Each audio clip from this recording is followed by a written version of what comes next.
Welcome back. Impoverished, reclusive, yet technologically endowed, the Democratic People's Republic of Korea seems to be taunting the administration of Donald Trump in its unabated march towards an intercontinental ballistic missile. Here's Lauren Izo's report. Under our Supreme Leader Kim Jong-un's direct guidance, the second test launch of intercontinental ballistic missile Hwasong-14 has successfully been accomplished. North Korea's state-run television, KRT, aired a video this week of its leader, Kim Jong-un, watching its purported second test launch of an intercontinental ballistic missile. A sign that they are closer to being able to carry out an attack on the continental United States. First, the threat is real and credible. They have the potential to strike the United States even as we speak with an ICBM. The first successful test of a North Korean ICBM took place on July 4th.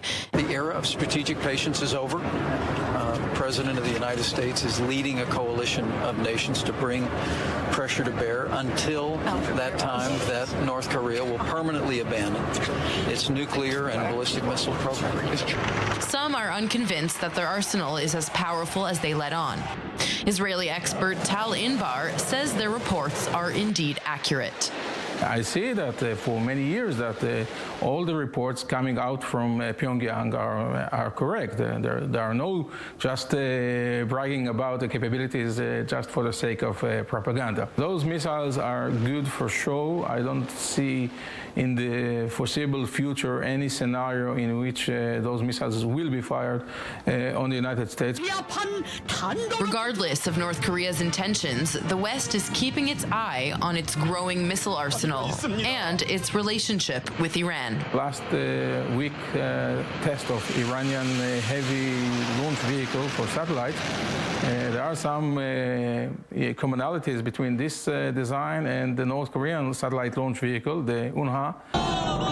While Iran has not violated the details of its nuclear agreement with world powers, the similarities between the two countries' homemade missiles are uncanny. If, for the sake of argument, Iran does not have the capability to produce its own nuclear warhead to fit in one of its missiles, it could buy it off the shelf from North Korea, and it will fit perfectly because basically those are the same missiles.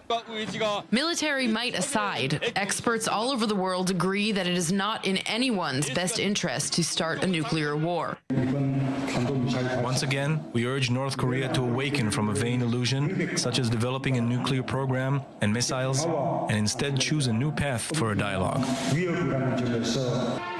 Whether or not Pyongyang can be persuaded or coerced into a moratorium on ballistic missile testing, the international community must be prepared for the worst-case scenario, in which the renegade regime is already capable of a long-range nuclear attack. How close to the real thing is this? Very close. How close? What percentage?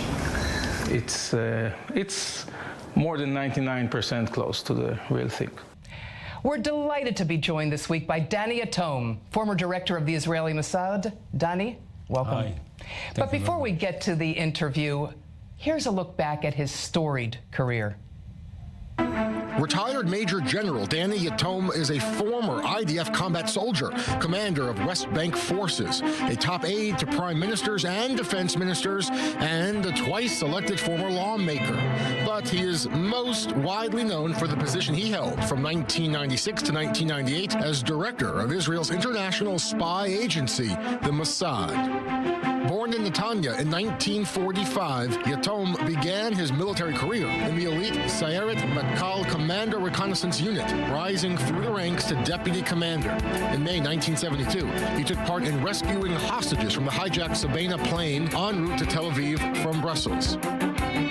He later transferred to the Armored Corps, serving as Deputy Battalion Commander on the Southern Front in the Yom Kippur War. Yatom served as Military Secretary to Defense Minister Moshe Aarons and spent many years at the side of Yitzhak Rabin, first during Rabin's tenure as Defense Minister, later in his dual-hatted role as Prime Minister and Defense Minister. In 1996, after Rabin's assassination, then Prime Minister Shimon Peres tapped Yatom to head the Mossad.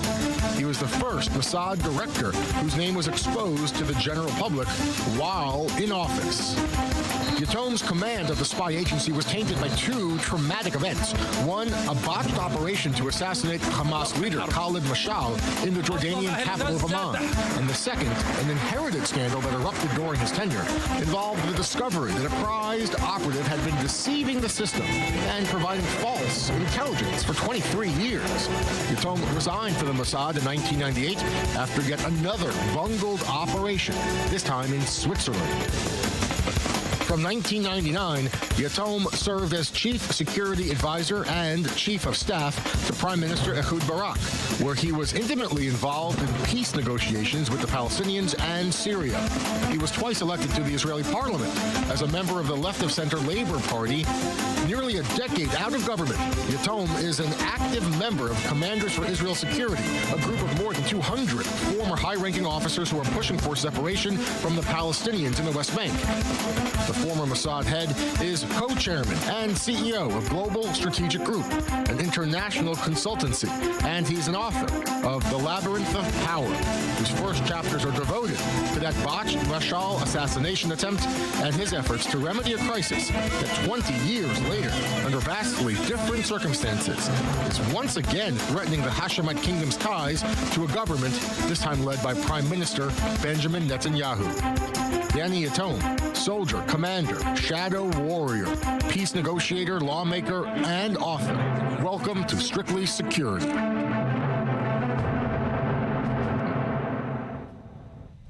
We'll be right back with Danny Yatom. Don't go away.